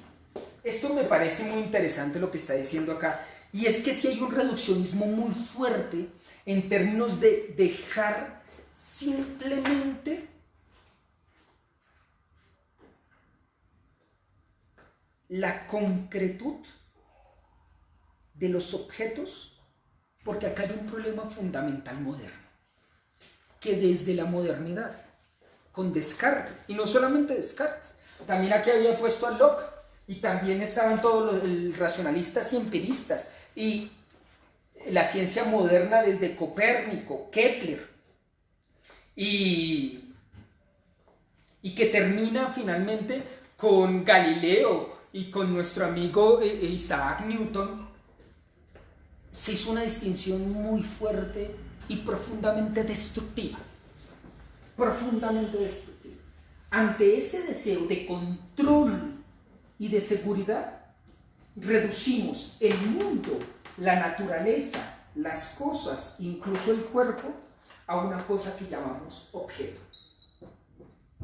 Y frente al objeto, que puede ser usado y por lo tanto manipulado, se puso por encima el sujeto. Y el sujeto es el que conoce y el objeto es lo conocido. Ya sea desde el punto de vista del mundo moderno, Descartes, Locke, Hume, Berkeley y todos ellos, o ya sea desde el punto de vista del racionalismo como Spinoza o Leibniz, ya sea desde cualquiera de esos dos, o incluso posteriormente con la revolución kantiana, de la filosofía crítica kantiana, que le puso, dijo Kant, así como una revolución copernicana en el conocimiento, yo voy a hacer una revolución copernicana en la filosofía. Y es que ya no es, lo que yo puedo conocer no es ilimitado, sino que hay unos límites del conocimiento. ¿Qué es lo que yo puedo conocer? Lo que el sujeto determina de la cosa. No es que la cosa determine lo que yo conozco, ni el sujeto, y el sujeto simplemente conoce lo dado, como en el empirismo y demás, sino que es el sujeto el que determina la cosa desde la parte, digamos, fenoménica. Pero de ninguna de las dos, porque las dos están sobre esta lógica de que existe el objeto y que existe el sujeto. Y esto se enmarca de que el sujeto en Descartes es la res cogitans, la cosa pensante, y el objeto, venga, porque no sé si se está, no sé, y el objeto es la res extensa. Ya respondí lo de la tesis, ¿cierto? Solamente una. Lo de la tesis que te habían preguntado nomás. Sí. Y ahorita me ayudes porfa con Facebook. Listo. Entonces, el que conoce y lo conocido. Y entonces hay una distinción de dos sustancias, la sustancia pensante y la sustancia corpórea. Y esto es un craso error brutal que ha determinado toda la ciencia moderna y que hasta ahora no nos ha permitido tener una relación sustancial con el mundo y con las cosas, y por eso hacemos lo que hacemos, porque creemos que nosotros somos dioses piscos, que creemos que nosotros somos señores del mundo. ¿Señores de qué? Ahora nos estamos dando cuenta cómo la realidad nos está mostrando cuán débiles, cuán frágiles, cuán lábiles somos nosotros frente a la realidad. La realidad se nos está imponiendo en una cuestión de que nosotros hemos perdido de vista gran parte de nuestra relación con el mundo, y es que el ser humano es un ser esencialmente mundano. Se la ve desde el principio con plantas. Respiramos gracias a ellas. Podemos vivir, parpadear. Gracias al agua estamos vivos. Somos 70% de agua. Porque perdimos de vista que hay una relación no sujeto-objeto y que hay una res extensa, digo una res cogitans, que soy yo, y una res extensa que es distinta a mí. Entonces yo puedo estar aparte de la realidad. Allá está mi ahijada alegando porque me ve emocionado en clase y ella me mira y empieza a alegar. También opina. Claro, y ella me mira y también opina. Entonces está las cosas y el hombre. Y es que el hombre está entre las cosas también. Es un ser intramundano, como las plantas, como las hojas, como el agua, como las piedras, como los animales. Son seres intramundanos. Y eso no lo podemos entender actualmente porque estamos domesticados en un cientificismo reduccionista, positivista. Y pensamos que la verdad es lo que diga la ciencia. Y por eso estamos perdidos. Y Tolkien nos dice, miren, podemos resultar como un Saruman, podemos resultar en Isengard, podemos resultar como muchos de nosotros. Ahorita somos idiotas útiles, es decir, orcos. Muchas veces la sociedad de consumo, de reduccionista, de ver el mundo como objeto, incluso el cuerpo humano como objeto, ha hecho que nos volvamos idiotas útiles, orcos irreflexivos, orcos con un nivel de conciencia muy bajo sobre la realidad, donde no alcanzamos a comprender las cosas, donde no alcanzamos a ver que no existe algo así como la objetividad. ¿Ustedes no se han dado cuenta que el concepto de objetividad es un invento humano de control? Y que rechazamos todo lo que no sea objetivo, lo rechazamos como falso. Poder, piscos, otro anillo del poder, es un sistema de control. Inventarnos la objetividad. La objetividad no existe. Es una herramienta que el ser humano ha postulado, pero cuando nos damos cuenta, hemos creído que eso que hemos postulado se volvió como la única verdad. ¿Me ayudas por favor con eso? Y en ese sentido, voy a presentarles mientras tanto, mientras leen, a mi ahijada. Y ella es mi ahijada, que espero que le encante. Es una hermosa hobbit. Elfa, no es. O es una elfa, sí, tiene ojos azules y parece más una elfa. ¿Vivía? Se llama Vera. Y ¿Saluda? la amo, ella es ahora, actualmente el amor de mi vida. Entonces, mira cómo me mira, es más bello. Y entonces yo a veces le pongo a declamar poemas y demás. Y esta relación, mira tan bonito como mira, ella está aplaudiendo así. ¡Bravo! ¡Bravo, mamá! ¿Recuerden cómo termina El Señor de los Anillos? Sam coge a su hija, la sienta a sus piernas y se sienta en la mesa. ¡Bravo! Es decir, la cotidianidad de la vida. Es otro tipo de conocimiento. La relación con Vera, sí, mamá. La relación con Vera es una relación de conocimiento que hemos perdido de vista. El coronavirus nos permite, Vera, el coronavirus nos permite de alguna manera acercarnos a ese tipo de conocimiento que hemos perdido de vista por la exacerbación de la ciencia. ¿Se apagó el computador? Sí. Oh my goodness. Se apagó los que están en Meets. Por favor sigan ahí en Facebook. Qué pena, no me di cuenta que que se había descargado el computador. Sí, mamá. Entonces, ay, Dios santo, se apagó. No, pues ni modo. Porque de aquí no hay otra pregunta. ¿Listo? ¿No hay más preguntas? No, ¿Listo? acá te felicitan y te dicen, buenas tardes, profe, vine por la dosis de tu análisis. Qué agradable la forma en que nos platicas todo. Buenas tardes a todos. ¿Y hacia abajo no hay más? Porque había varias cosas. No. Habían hablado, era Listo. un muchacho de que no había leído los libros de Señor de los Anillos ok. y que se había visto solo las películas. Pero entonces, con la referencia y todo lo que estás dando, él le interesó y ahora va a leer los libros. Les recomiendo que lean los libros. Mire, la lectura del Señor de los Anillos alimenta mucho el alma. Alimenta mucho el alma y nos permite ver que hay otros tipos de conocimientos mucho más bellos que los conocimientos netamente objetivistas, calculables de la ciencia moderna. Dentro de 8 días, perdóname un segundito porque se me apagó este computador y quería leerles algo, pero bueno, dentro de 8 días, como yo ya se los había dicho, volver a unirse, listo. A ver si estamos allí, sí. Cita.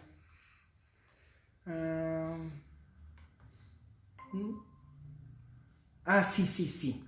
No sé si ya me ven, es que se cayó, se había descargado, si ya me ven, fantástico lo desde Teams. Yo les recuerdo que dentro de 8 días entonces tenemos el capítulo número 9 de este texto que se llama The Philosophy of Tolkien, The Worldview Behind the Lord of the Rings, que es el capítulo 9 que se llama Philosophy of Language.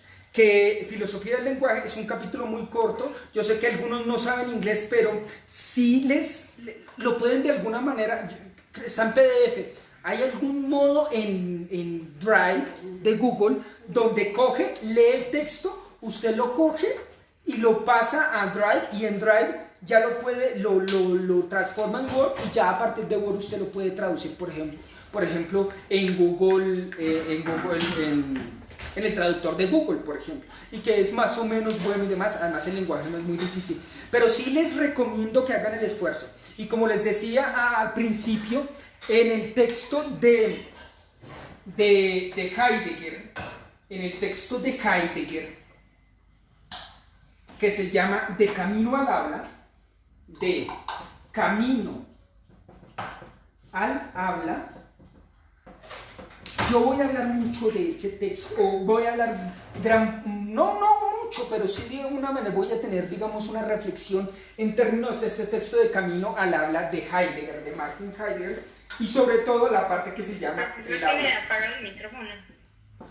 Dime. Ahí está apagado. ¿Está apagado ya? Sí, ya. ¿No me estaban escuchando?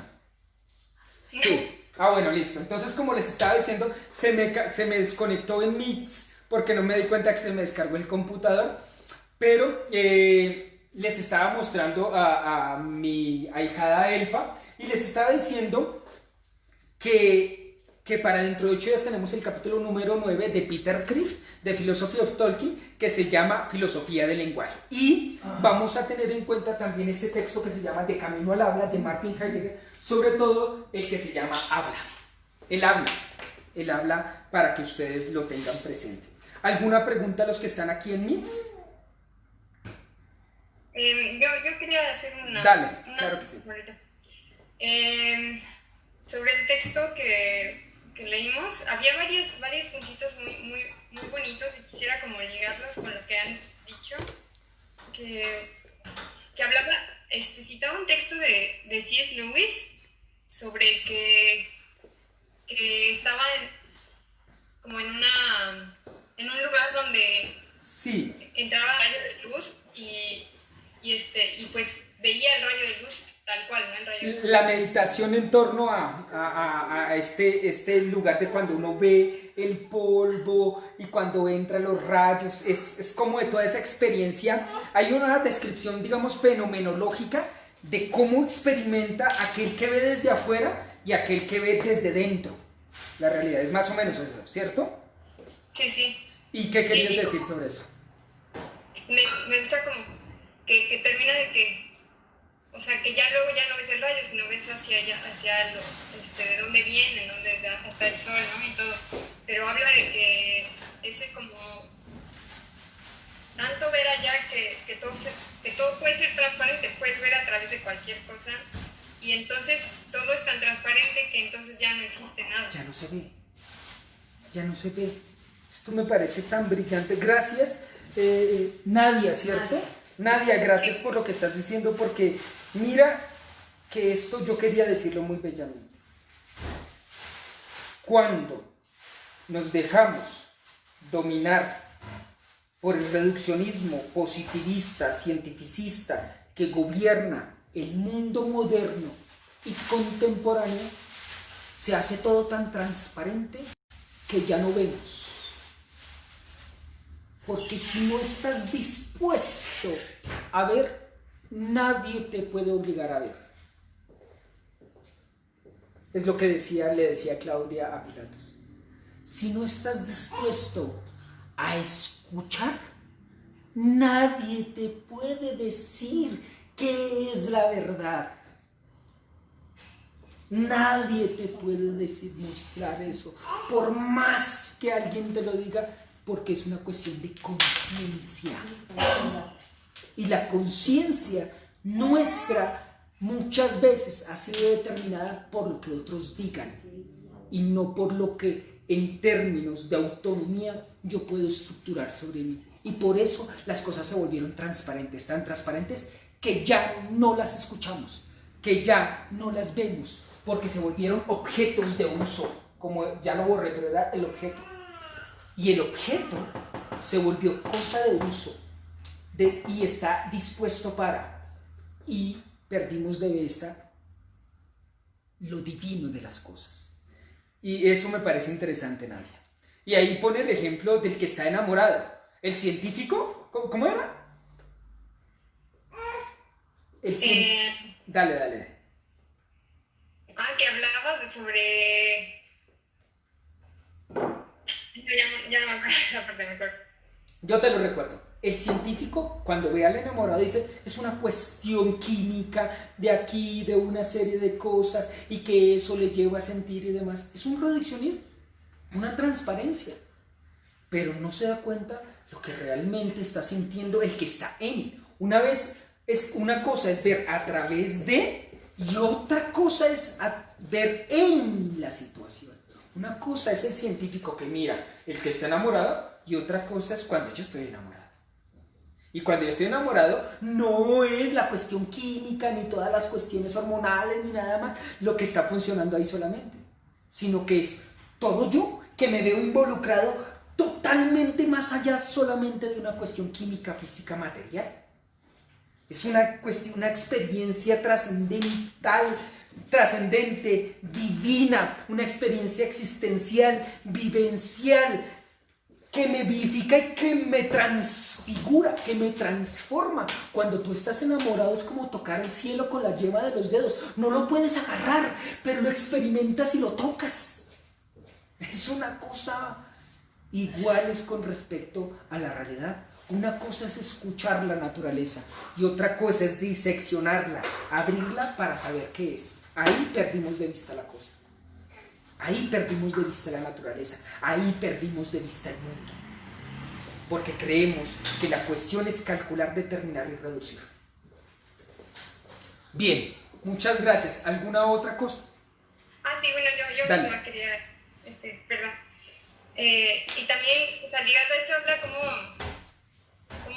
o sea, la experiencia del aprendizaje, en una partecita habla como, la de Frodo no es la experiencia, pone de ejemplo en otra parte del texto de Peter Dirk, de por ejemplo el Fausto, ¿no? de Goethe, en que como que se va tragando las experiencias, ¿no? O sea, y algo muy bonito de lo que decías, de que pues el mundo, o sea, no es como el sujeto y el objeto, ¿no? O sea, como que el mundo, pues somos partes todos de este mundo, ¿no? Y más bien como la experiencia de Frodo es como dejarse guiar, ¿no? Por esta cosa intuitiva de la que hablan y dejarse... Claro, sí, claro, porque Frodo no se comporta como sujeto. De hecho, no, ¿qué vas a ver de sujeto? ¿Ve? Eso ya es el encumbramiento del conocimiento de las categorías que han ubicado que hay sujeto y objeto. Eso no existe. Eso es un autoengaño. Son categorías de control que el ser humano ha determinado. Y como dice muy bellamente Nietzsche en De verdad y mentira en sentido extramoral, que yo creo que ya se los he recomendado, dice, el conocimiento es un invento que un ser racional se ha inventado y que ha creído que es verdad. Pero frente a la mentira que se ha dicho, está viviendo esa mentira. Y depende de qué gafas tú te pongas para ver el mundo. Si te pones las gafas del cientificismo, todos los ves científicamente, en términos químicos, en términos de átomos, en términos físicos, en términos de causa y efecto, en términos de los principios, en términos de leyes de la naturaleza. Decimos que existe, por ejemplo, la ley de la gravitación universal y decimos, mira, la ley de la gravitación universal. No, realmente lo que vemos es que un cuerpo se cayó. Pero que no, que aquí cae todos los cuerpos a 9,8 metros sobre segundo cuadrado. ¿De dónde sacan eso? Eso es la física, pero es el modo como el ser humano ha comprendido la realidad. Y decimos, hay una ley, ahí no hay ninguna ley. La ley se la inventó el ser humano para poder controlar la naturaleza y además ha funcionado, eso no está mal. El problema es cuando creemos que eso es absoluto. Que funcione no significa que es absoluto. Que funcione no significa que es lo divino. Porque hemos dicho, yo no creo en Dios, pero creo en la ciencia.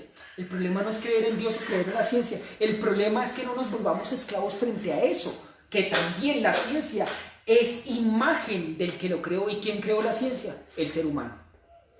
¿Cómo? Y eso de ser utilitario, ¿no? Como, por ejemplo, o sea, yo estudio música y en mi carrera, o sea, música, digo, obviamente tienes que tener herramientas de estudiar la teoría y todo esto, ¿no?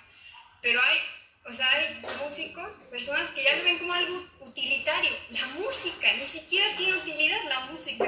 O sea, no, como claro, tal. No es una cuestión de utilidad. Y ya lo ven como de que, no vamos a tener clases históricas, no me gustan las clases históricas, no me gusta aprender de otras cosas porque no me sirve para tocar, ¿no? Y es como de, pues tocar ni te sirve para nada, ¿no? O sea, exactamente. Claro, eso no es una cuestión, porque la música, el arte, no es una cuestión de utilidad. No es una cuestión de utilitarismo, digamos, en términos de uso. Si ustedes quieren, la filosofía, como dijo Heidegger, alguna vez a Heidegger le preguntaron, oiga Heidegger, ¿y para qué sirve la filosofía? Y Heidegger dijo la respuesta más brillante de todas, la filosofía no sirve para nada, porque no es una cuestión de utilidad, no es una cuestión de uso, no sirve para nada. Ahora lo que habría que preguntar, ¿qué significa ese para nada?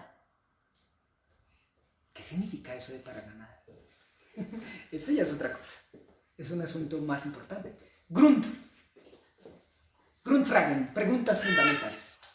Bien, chicos, son las 5:43. Estamos muy bien de tiempo. Nadia, sigue por favor de lo que tú estabas diciendo, porque yo te voy interrumpiendo, porque me alimentas en términos de este pensamiento mutuo, porque ustedes saben que esta clase es construir juntos. Dale. No, pues, no, o sea, nada más eso, en cuanto, o sea, no quieren aprender nada, pero según solo lo útil, pero eso ni siquiera es útil en esos términos como, no sé, o sea, no sé cómo lo ven, o sea, es útil para otras cosas, ¿no? O sea, no es en términos de utilidad, de ganancia monetaria o de una solución específica, determinada, como el del conocimiento científico o el de la matemática, o la solución que nos da el ingeniero, o la solución que nos da el médico, o la pastilla que nos da tal cosa, o ese no es. Porque si no, entonces, ¿para qué nos sirve el Señor de los Anillos? Y también, o sea, ahora que entra, perdón, pero es que, me vienen a la mente tantas cosas.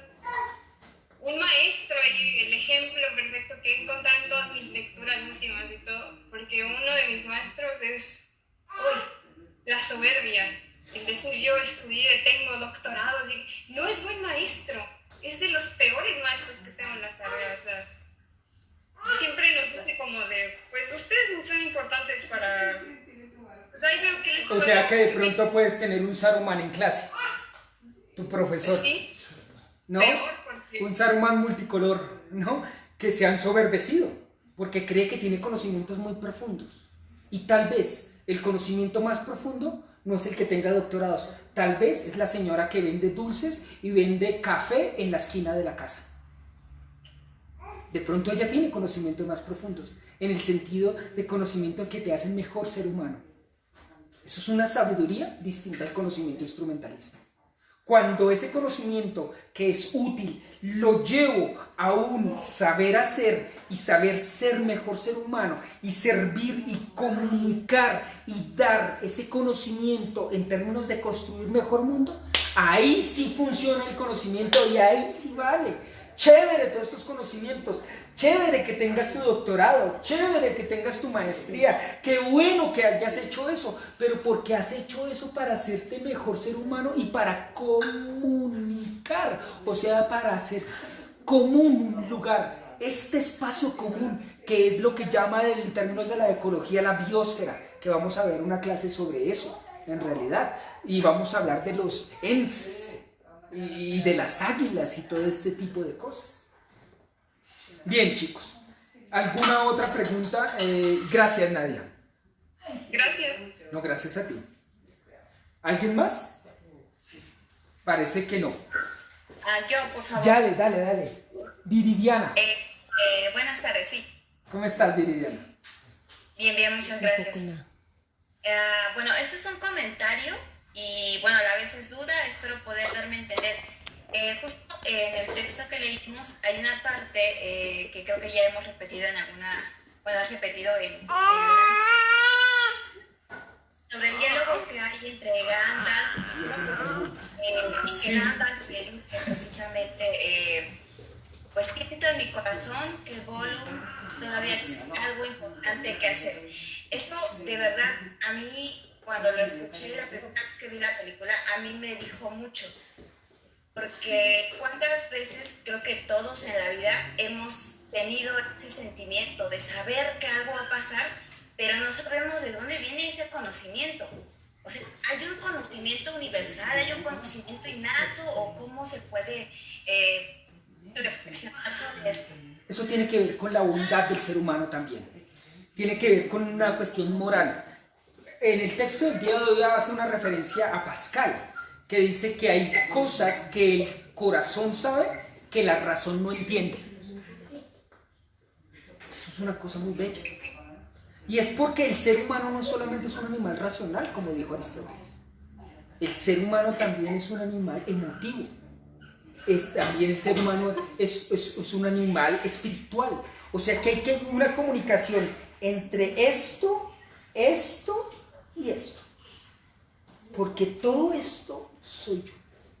No solamente es la mirada reduccionista de que yo tengo unos datos a que me llegan a la conciencia y entonces yo digo, por ejemplo, dígame, ¿qué color es este? Yo digo, es verde, pues porque me han dicho que es verde, pero también esto se imprime, como lo dice, por ejemplo, Locke en el ensayo sobre el entendimiento humano, que hay una de ideas simples como la de los colores, la de las texturas, la de los sabores, porque como yo le voy a explicar a un niño que es agrio si nunca ha probado algo agrio, para saber que es algo agrio, pruébelo. Y ahí sí hay una experiencia empírica. Pero no solamente tenemos ese tipo de conocimientos a través de los 5 sentidos. Hay otros conocimientos distintos que nos alimentan profundamente y que si no los entendemos y no nos abrimos, no tenemos una disposición hacia ellos, vamos a ser profundamente infelices. Sabremos mucho, conoceremos mucho, seremos Saruman, si ustedes quieren. Sabremos demasiadas cosas, pero demasiado significa enfermizamente. Saber tanta cosa como para qué. Lo importante es eso, cómo me puede acercar mejor a mí, cómo me puede mejor acercar a los otros y cómo me puede mejor acercar al mundo. Porque hasta ahora el modo de la ciencia moderna ha alejado el mundo. Y ahora también nos ha alejado de los otros. ¿Por qué? Porque se ha reducido y ha perdido de vista que el conocimiento no es un conocimiento de objetos. No No existe algo así como los objetos distinto a mí, como algo completamente distinto a mí, porque yo ya existencialmente me la veo con las cosas. Yo estoy abocado a las cosas en ese punto de vista y demás. No sé si en ese sentido podemos hablar un poquito con respecto a eso, Viridiana. ¿Qué querías decir más con respecto a eso? Claro, el conocimiento de la intuición, ¿sí ves? Y eso Sí, claro. Y miren. Sí, perdón. Sí, de hecho, justo bueno, digamos que de alguna forma me ayudaste como a ponerlo más en palabras. Justo hoy en la mañana hablaba con mis alumnos sobre la importancia de la literatura.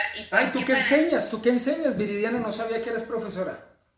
Doy clases de literatura. ¡Ay, genial! Y literatura mexicana, sí. Genial. Y pues justo hoy fue nuestra primera clase y pues quería hablarles algo así similar a los chicos sobre esto, para que no entren con esa idea de, pues tengo que leer por obligación, ¿no? Tengo que leer, no se dice que hay que leer y porque esto se inserta en esta, ¿cómo se llama? En esta escuela o en esta época se le dice así y en esta otra así. O sea, no me ha gustado enseñar de esa forma porque yo no lo aprendí así. Y me parece muy bien. La experiencia con la literatura para mí es creo que la palabra tú me enseñaste a experimentarla y fue una experiencia vivificante y eso es lo que busco que pues que sean mis clases con estos niños. Claro, ¿no? porque el conocimiento que tú estás dando allí como profesora es un conocimiento que debes llevarlo para que ellos se acerquen a lo mejor de ellos mismos a través de la literatura. Porque la literatura misma no es buena ni mala. Depende de cómo yo me acerco a ella y cómo de alguna manera me transformo en ella. Y me encuentro en ella. Y claro, y además que es por ejemplo esto, El Señor de los Anillos. ¿Cuántas veces Tolkien habla, por ejemplo, de la intuición, de escuchar a las plantas, de escuchar a los animales? Y ahora, ¿cuántos de ustedes han escuchado a Tolkien? Es hora. Y eso es una cosa muy bonita de lo tuyo, es un conocimiento de la literatura, es porque lo importante es vibrar profundamente en lo que tú hagas en términos de comunicar vida, que es lo que yo he tratado de mostrarles de Vivificante. Aquí Edgar Pérez dice, en esta clase me ha ayudado mucho en mi caso que imparto metodología de la investigación a nivel medio superior y superior. Siempre he tenido la idea de que no se puede hacer objeto todo lo que se conoce, sí. Claro, porque lo que conozco no solamente es objetos, es decir, objetivo, qué pena, no se puede hacer objetivo todo lo que conozco. Y esto, téngalo presente, la objetivación reduccionista de las cosas nos ha hecho no ver las cosas. Ya no vemos las cosas, porque las creemos objetos. Y por eso las usamos, las desechamos y se convierten en basura. ¿Y qué hemos hecho con este mundo? Lo hemos vuelto una canica llena de basura. Por esa relación sujeto-objeto, donde el sujeto es el que utiliza y conoce y desecha a su antojo. O sea, de alguna manera, esa relación es una relación Sauron, anillos, Sauron, elfos, Sauron, enanos, Sauron, mundo, Sauron, piedras, Sauron, en Isengard, en Mordor, el valle de Gorgoroth, ¿no? Hemos hecho este mundo muchas veces muchos Mordor, ¿no? Esa exacerbada mirada de todo controlar, dominar, y de esas máquinas echando humo, salimos a la calle y todo es lleno de humo y de contaminación. Fíjate qué mirada tan brutalmente estúpida. Si hay algo estúpido en la vida, es cómo hemos tratado de no ver la realidad tal cual es, sino reducirla a una cuestión que yo puedo dominar y determinar y calcular. Y eso es una mirada brutalmente terrible del conocimiento. La ciencia es bella, la ciencia es buena, en la medida en que no se vuelve un sistema de dominio, o sea, otro anillo del poder. Bien, chicos, son las 5:55. Les agradezco mucho. Dime, dale. Bueno, solo quería comentar que Ivonne. la lectura también me recordó mucho justo ahí en el mismo ensayo, en el de las hadas, sobre las hadas. Tolkien también habla de justo esa diferencia entre fantasía y ciencia ficción. Y bueno, me llama mucho la atención, por ejemplo, ahorita que estamos hablando de esto de la verdad, que él dice justo que cuando una historia de ciencia ficción está presentando como tal un fenómeno, a fuerzas tiene que decir un fundamento o decir una razón, mientras que la fantasía no. La fantasía, o sea, digamos que es como que un mundo independiente en el que tenemos que estar y justo ser, como decía en el texto, como niños y asombrarnos, porque hemos perdido mucho esa capacidad y es muy bonito ver todo eso. Incluso es como, le llama el reino peligroso. Y, o sea, dicen que hay así como que muchas puertas para entrar en el que es ese mundo de la fantasía y que es justo en el que entras y cuando sales de ahí ya no eres la misma persona. Claro, si ustedes quieren, Tolkien, igual que muchos filósofos, actualmente no es un filósofo que mira hacia adelante, sino es un filósofo que mira hacia atrás, hacia las raíces. Y nuestras raíces son nuestra niñez. Cuando todavía nos sorprendía, por ejemplo, el aleteo de una paloma. Cuando nos sorprendía por qué el cielo era azul. Los niños se preguntan eso, ¿por qué el cielo es azul? ¿Eh? ¿Por qué tengo que obedecer las reglas? ¿Por qué tengo que obedecer la ley? Ellos se preguntan, se impresionan por las cosas. Tolkien es un niño. Él dice, yo soy un hobbit, en todo, menos en mi tamaño. Y el hobbit se sorprende. El hobbit es como un sano. Se sorprende ante las cosas, las toma, las ama, no las destruye, aunque las puede conocer. Y las conoce de muchísimas formas, más allá de simplemente el reduccionismo del cual Tolkien se siente renuente y quiere de alguna manera tomar distancia. Muchas gracias a todos ustedes el día de hoy. Mira, acá están mis compañeras que ya llegaron a lo último. Muchas gracias a ustedes. Dentro de 8 días, filosofía del lenguaje. Se los aseguro que nos va a encantar la clase dentro de 8 días, porque estamos hablando del principio de toda la creación de Tolkien, que es en la palabra. Y recuerden que Tolkien era un filólogo. Chao a todos. Nos vemos dentro de 8 días. Un abrazo.